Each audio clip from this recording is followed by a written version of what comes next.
औषध आज आपल्याला मलेरिया डिसीज बघायचा आहे. मलेरिया हे नाव आपण सगळ्यांनी ऐकलेलं आहे. यस, मराठीमध्ये काय म्हणतात त्याला? शिवताप. मलेरिया हा डिसीज कोणत्या पॅथोजनमुळे होतो? त्यात आपण बघू. औषध इन्फेक्टिव्ह एजंट.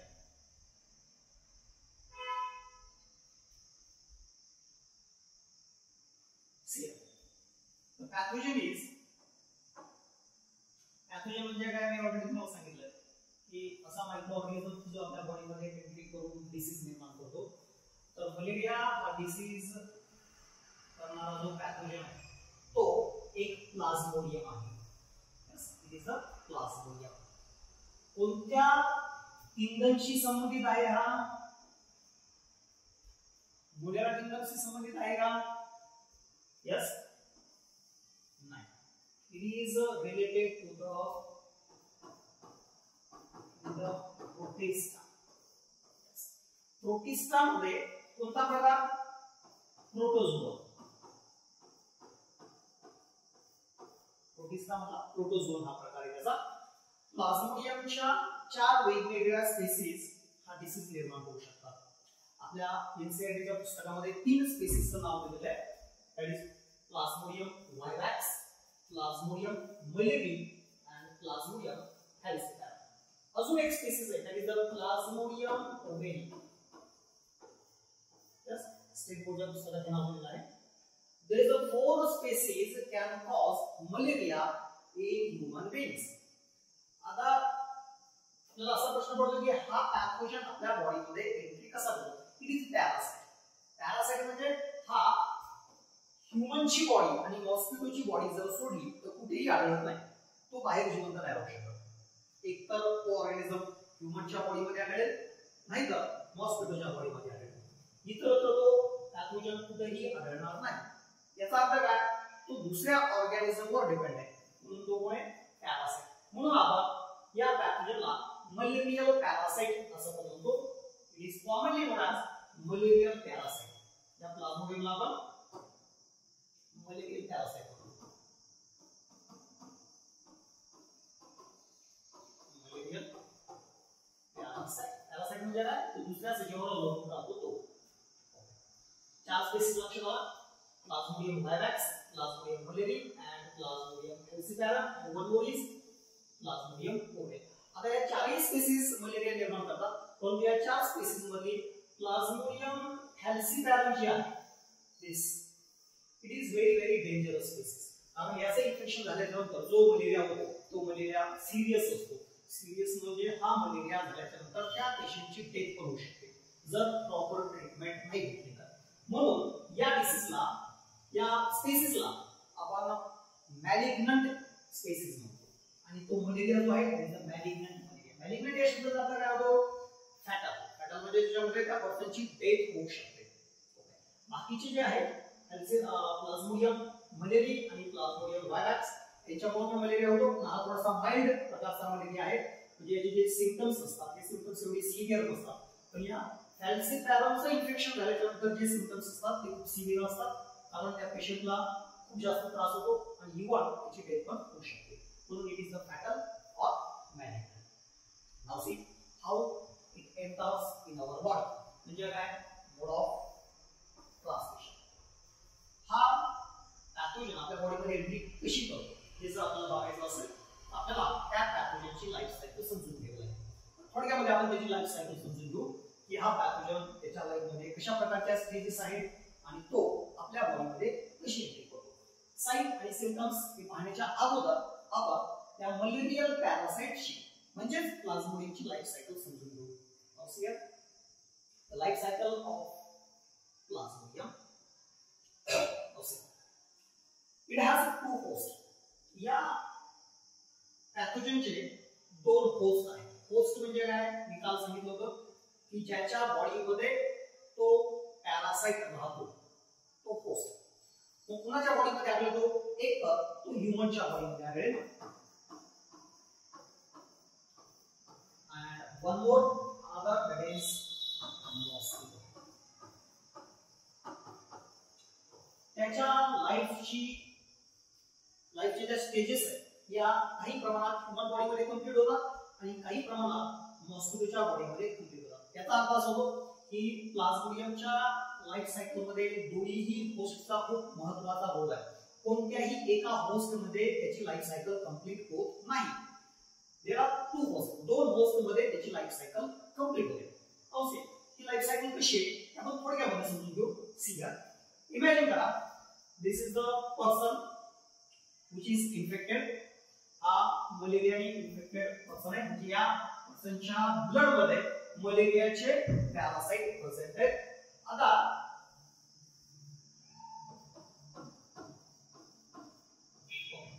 त्याच्या ब्लड मध्ये त्या प्लाझ्मोडियमची जी स्टेज प्रेझेंट आहे, दिस स्टेज, या स्टेजला आपण गॅमेटोसाइट म्हणतो. Yes, this the गॅमेटोसाइट.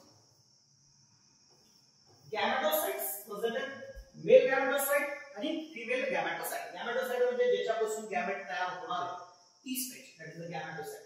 मग मेल गॅमेटोसाइट वेगळे आणि फिमेल गॅमेटोसाइट वेगळे. ज्यावेळेस एखादा mosquito, which mosquito is female anopheles mosquito. Okay, मॉस्किटोच्या वेगवेगळ्या स्पीसीज आहेत. कोणताही मॉस्किटो मलेरियाला ट्रान्समिट नाही करू शकत. Only the anopheles, क्युरेक्स, anopheles, Aedes aegypti, these are the different species of mosquitoes. तर anopheles mosquito जो आहे हाच मॉस्किटो फक्त मलेरियाला ट्रान्समिट करू शकतो. ते पण फक्त female, only female anopheles mosquito. कारण मेल हे बाईट करत असतात, ते ब्लड सक करत नाहीत. They feed on the SAP of the plant and grasses. झाडावर राहतात, ते गवतावर राहतात आणि त्याचाच ते रस पित असतात. मेलला ब्लड सक करण्याची गरज नसते. फिमेलला for the purpose of reproduction they need blood, म्हणून ते ह्यूमनचं ब्लड सक करत असतात. Only female can bite human beings, not male. Remember, okay, female anopheles mosquito हा पर्सन आहे ज्याला इन्फेक्शन झालेलं आहे. त्याच्या ब्लड मध्ये प्लाझ्मोडियमच्या गॅमेटोसाइट्स प्रेझेंट आहेत. ही स्टेज प्रेझेंट आहे गॅमेटोसाइटची, मेल गॅमेटोसाइट आणि फिमेल गॅमेटोसाइट. या पर्सनला फिमेल anopheles mosquito बाईट करतो, म्हणजे चालतो, त्याचा ब्लड सक करतो. तर ब्लड सक करत असताना या ब्लड मधून त्या मॉस्किटोच्या बॉडी मध्ये हे गॅमेटोसाइट एंट्री करतात. Male gametocyte and female gametocyte. This is male gametocyte and this is female gametocyte. Male gametocyte produce male gamete and female gametocyte produce female gamete. आता आपल्याला माहिती आहे हे सगळं कुठे गेलं, त्या मॉस्किटोच्या इंटेस्टाइन मध्ये घडलं. आता या ठिकाणी मेल गॅमेट आणि फिमेल गॅमेट या दोघांचं काय होतं, fusion. That is the fertilization. Yes, the site of fertilization म्हणजे सेक्शुअल रिप्रोडक्शन ची जी साइट आहे ती कुठे आहे, मॉस्किटोच्या बॉडीमध्ये. मॉस्किटोच्या बॉडीमध्ये कुठं, मॉस्किटोच्या इंटेस्टाइन मध्ये, गट मध्ये, मॉस्किटोच्या गट मध्ये. इथं मेल गॅमेट आणि फिमेल गॅमेटचं फ्युजन होतं आणि दोघांचं फ्युजन होऊन काय तयार होत असतं, यस, झायगोट.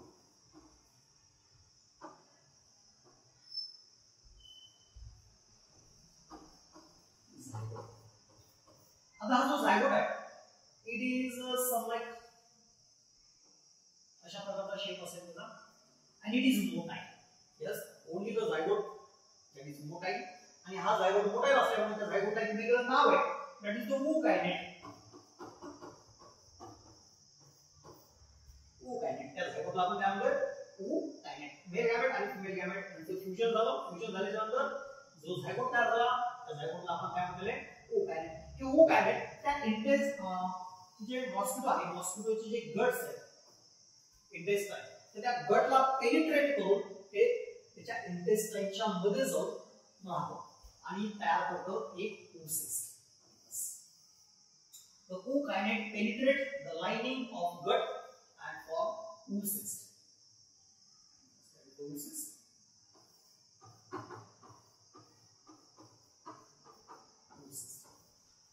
oocyst मध्ये त्या झायगोटची जी सेल आहे त्या सेलचं कंटिन्युअसली डिव्हिजन होतं and multiple new cells are formed. These are spindle shaped cells. These are called as sporozoites. काय म्हणतात त्या सेल्सला, स्पोरोझोइड. अनेक स्पोरोझोइड्स तयार होतात. या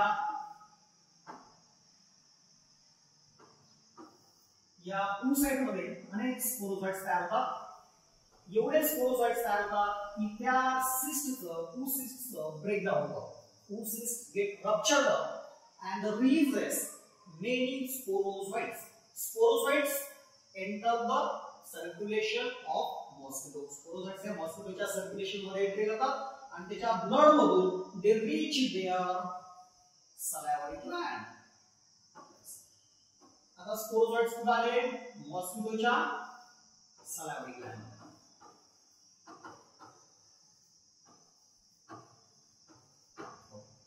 इथं त्या मलेरियल पॅरासाइटची म्हणजे प्लाझ्मोडियमची जी लाईफ सायकल आहे मॉस्किटोच्या बॉडी मधली कंप्लीट होते. एकदा परत एकदा लक्षात घ्या काय होतंय, ज्यावेळेस फिमेल अॅनोफिलीस मॉस्किटो हा एखाद्या इन्फेक्टेड पर्सनला बाईट करतो, त्याचं ब्लड सक करतो, त्यावेळेस त्या पर्सनच्या ब्लड मध्ये मेल आणि फिमेल गॅमेटोसाइट ही स्टेज महत्त्वाची लक्षात ठेवावी लागेल तुम्हाला. कारण याच्यावर बऱ्याच वेळा प्रश्न विचारलेला की कोणती स्टेज आहे प्लाझ्मोडियमची की जी हा मॉस्किटो सक करतो. That is the gametocyte. Male आणि फिमेल गॅमेटोसाइट सक केलं जातं, ते पोहोचतं त्याच्या गटमध्ये. गटमध्ये गेल्यानंतर मेल आणि फिमेल गॅमेटोसाइट पासून मेल आणि फिमेल गॅमेट तयार होतात. त्या दोन गॅमेटचं फ्युजन होतं. फ्युजन झाल्यानंतर झायगोट तयार होतं. That is the fertilization. हे जे झायगोट असतं ते मोटाईल असतं, ज्याला आपण काय नाव दिलेलं आहे oocyte. हे झायगोट काय करतो? मूव्ह करतो, म्हणजे एका जागेवरून दुसऱ्या जागेवर ते हलतं आणि ते इंटेस्टाइनला त्या मॉस्किटोच्या गटला पेनिट्रेट करतं, त्याला भेदून आतमध्ये जातं आणि त्या ठिकाणी एक oocyst तयार करतं. आणि या oocyst मध्ये त्याचं डिव्हिजन होतं आणि तयार होतात अनेक sporozoites. Imagine this is the oocyst आणि आतमध्ये तयार होतात स्पोरोझोइड्स. तयार होतात स्पोरोझोइड्स. खूप सारे स्पोरोझोइड्स तयार होतात आणि फायनली ती oocyst रप्चर होते, ब्रेक होते. आणि ब्रेक झाल्याच्या नंतर हे स्पोरोझोइड्स कुठे जातात, कुठे पोहोचतात? Yes, they are salivary gland. Yes, ही झाली त्या प्लाझ्मोडियमची life cycle within the mosquito's body. आता काय होतं, हा मॉस्किटो दुसऱ्या एका नॉर्मल पर्सनला, म्हणजे ज्याला कोणत्याही प्रकारचा डिसीज नाही, मलेरिया झालेला नाहीये, त्याला हा फिमेल अॅनोफिलीस मॉस्किटो बाईट करतो. त्यावेळेस during the sucking of blood suck करत असताना त्याच्या सलायवरी ग्लँडमध्ये प्रेझेंट असलेले स्पोरोझोइड्स हा त्या ह्यूमनच्या ब्लड मध्ये रिलीज होतात. Now those sporozoids reach the human body. another human, दुसरा त्याच्या बॉडी मध्ये हे स्पोरोझोइड्स येतात. नाउ से blood circulation मधून there is a sporozoids transfer to the sporozoid set. Yes, this reach liver. त्यांचा पहिला जे टार्गेट ऑर्गन आहे that is the liver. लिव्हरच्या सेल मध्ये हे सगळे स्पोरोझोइड्स पेनिट्रेट करतात, त्याला इन्फ्युट करतात. लिव्हरच्या सेलला आपण हेपॅटोसाइट म्हणतो. यस, हेपॅटोसाइट्स. ज्या सेल्स आहेत त्यांना काय म्हणायचं? हेपॅटोसाइट्स.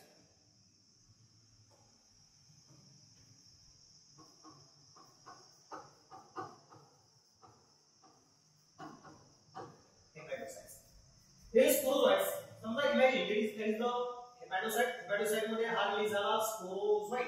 स्पोरोझोइड enter the hepatocyte and within the hepatocyte लिव्हरची जी सेल आहे त्या सेलच्या आतमध्ये गेल्यानंतर या स्पोरोझोइडचं मल्टिप्लिकेशन होतं. It starts to multiply and form many merozoites. त्यांना काय नाव दिलं आपण? merozoites.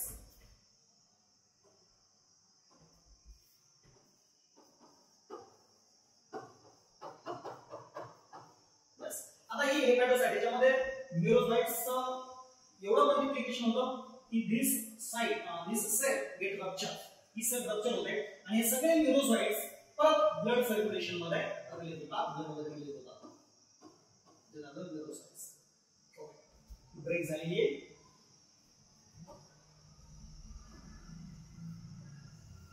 ब्रेक झालेली लिव्हर सेल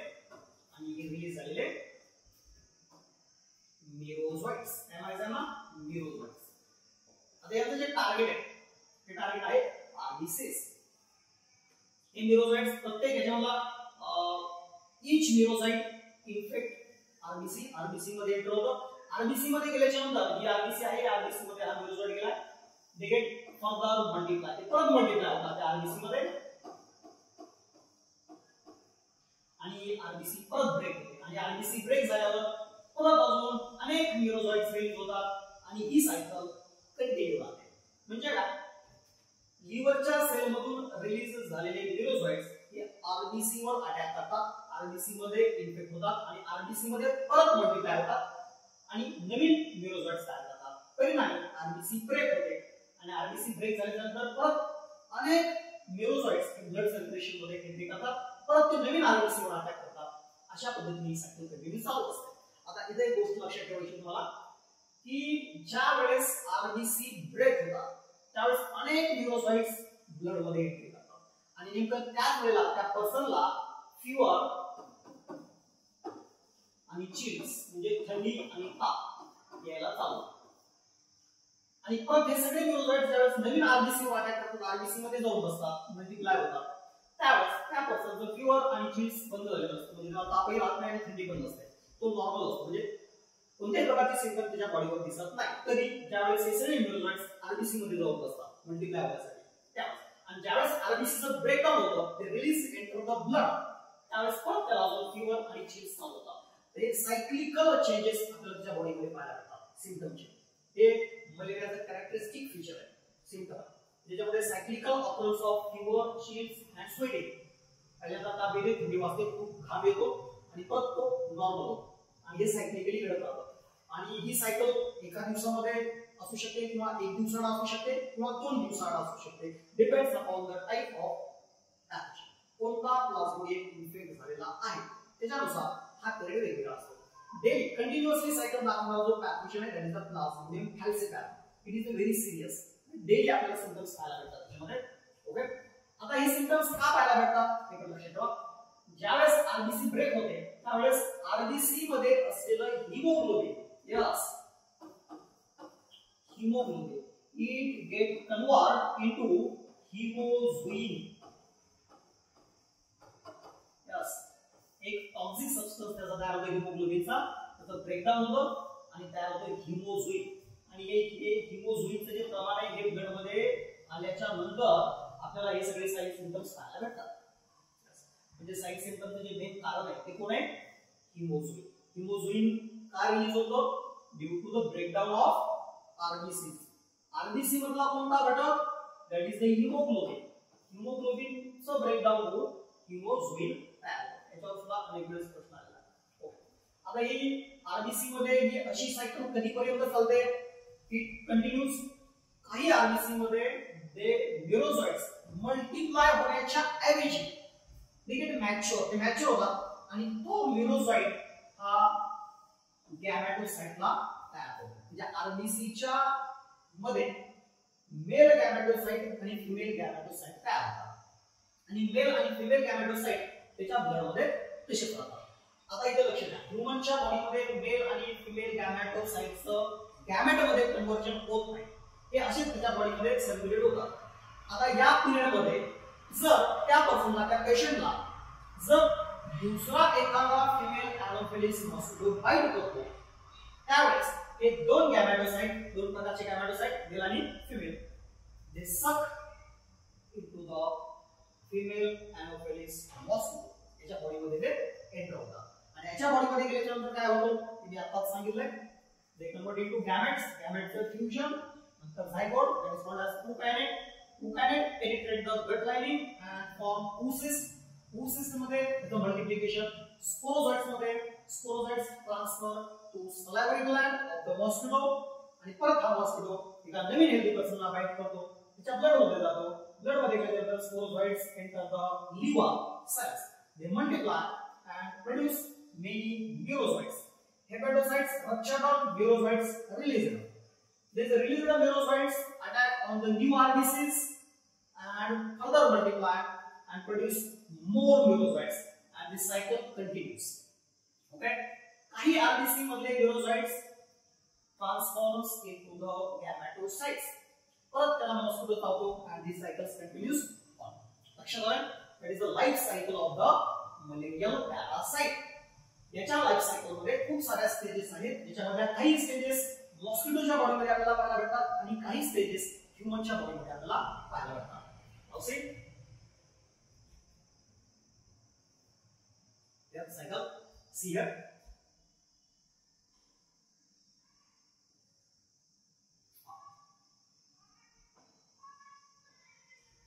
आता बघा ही जी लाईन आहे इकडच्या साइडला ज्या स्टेजेस आहेत त्या ह्यूमन होस्ट मध्ये आहेत आणि या ज्या स्टेजेस आहेत त्या सगळ्या मॉस्किटोच्या बॉडीमध्ये आहेत. आपण कुठूनही सुरुवात करू शकतो, ही सायकल आहे. ह्यूमन पासून करा किंवा मॉस्किटो पासून. अशी मॉस्किटोच्या बॉडीमध्ये काय काय घडतं ते सांगतो परत एकदा. मॉस्किटोच्या बॉडीमध्ये गॅमेटोसाइट्स येतात ह्यूमनच्या ब्लड मधून, मेल आणि फिमेल गॅमेटोसाइट.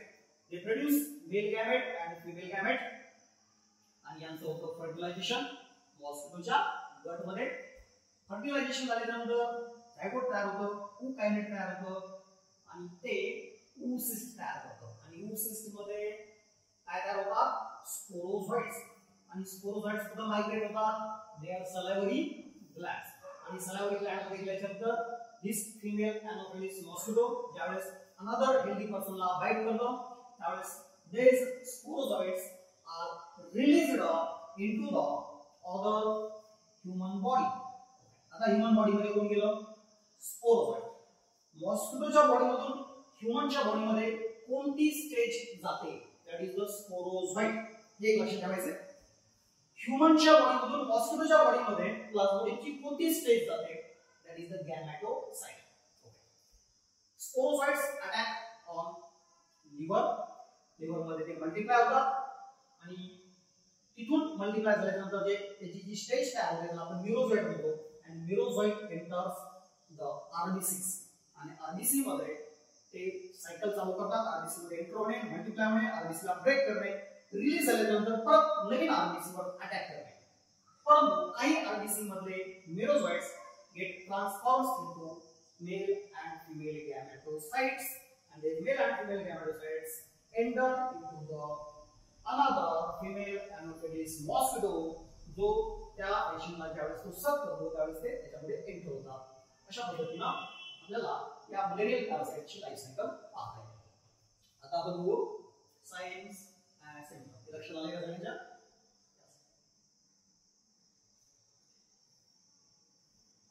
औषधा सिम्पटम्स. सिम्पटम्स मध्ये मी characteristic symptoms सांगितलं होतं मलेरियाचं. that is the cyclical occurrence of fever, chills and sweating. cyclical म्हणजे त्याची सायकल असते. एक ठराविक पिरियड नंतर हे सिम्पटम आपल्याला पाहायला मिळतात. जसं आपण टायफॉइड मध्ये बघितलं होतं की सस्टेन्ड फिवर. सस्टेन्ड म्हणजे एकदा ताप आला की तो तसाच राहतो किंवा हायली प्रोग्रेसिव्ह असतो. इथं तसं नाही. इथं फिवर येतो, चिल्स, नंतर स्वेटिंग आणि नंतर ताप. म्हणजे ताप येतो, थंडी वाजते, काही काळापर्यंत 2-3 तासापर्यंत हा पिरियड राहतो, नंतर परत तो पेशंट बरा होतो, त्याचा ताप कमी होतो. Cyclical occurrence of the fever, chills and sweating. त्याच्यानंतर बाकीचे जे आहेत साइन सिम्पटम जसे की हेडेक असेल, अर्थ्राल्जिया असेल, मायल्जिया असेल म्हणजे मसल पेन असेल, स्प्लिनोमेगॅली असतं. स्प्लिनोमेगॅली का असतं?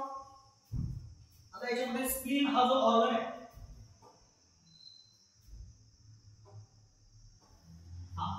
स्प्लीनला आपण काय म्हणतोय? ग्रेव यार्ड ऑफ आरबीसी म्हणजे आरबीसी ची स्मशानभूमी. ब्रेक होणारे जे आरबीसी आहे त्या स्प्लीन मध्ये जाऊन त्याचं ब्रेकडाऊन होतो आणि त्या परत यूज मध्ये आणल्या जातात त्याचं रिकन्स्ट्रक्शन करून. तर स्प्लीन मध्ये खूप साऱ्या आरबीसीचं ब्रेकडाऊन झाल्यामुळे स्प्लीनचं काम वाढतं. परिणामी स्प्लीन ची जी साईज आहे ती एनलार्ज होते, त्याच्यावर स्विलिंग येतं. त्या कंडिशनला आपण स्प्लिनोमेगॅली म्हणतो. लिखून स्प्लिनोमेगॅली हे एक साइन आहे त्याचं मलेरियाचं. स्प्लिनोमेगॅली, स्प्लीनवर सूज येते. आता स्पोरोझोइट्स पहिल्यांदा कोणत्या ऑर्गनवर अटॅक करतात? त्या ह्यूमनच्या लिव्हर. त्याच्यामध्ये इथं सुद्धा पेन असू शकतं, ॲब्डोमिनल पेन असू शकतं. लिव्हर मध्ये अटॅक केल्यामुळे लिव्हरशी संबंधित प्रॉब्लेम सुद्धा पाहायला भेटू शकतात. म्हणजे याच्यामध्ये आपल्याला जॉन्डिस पण पाहायला भेटू शकतो. नंतर नॉझिया, व्हॉमिटिंग, इव्हन साइन सिम्पटम असतील. यस, साइन आणि सिम्पटम्स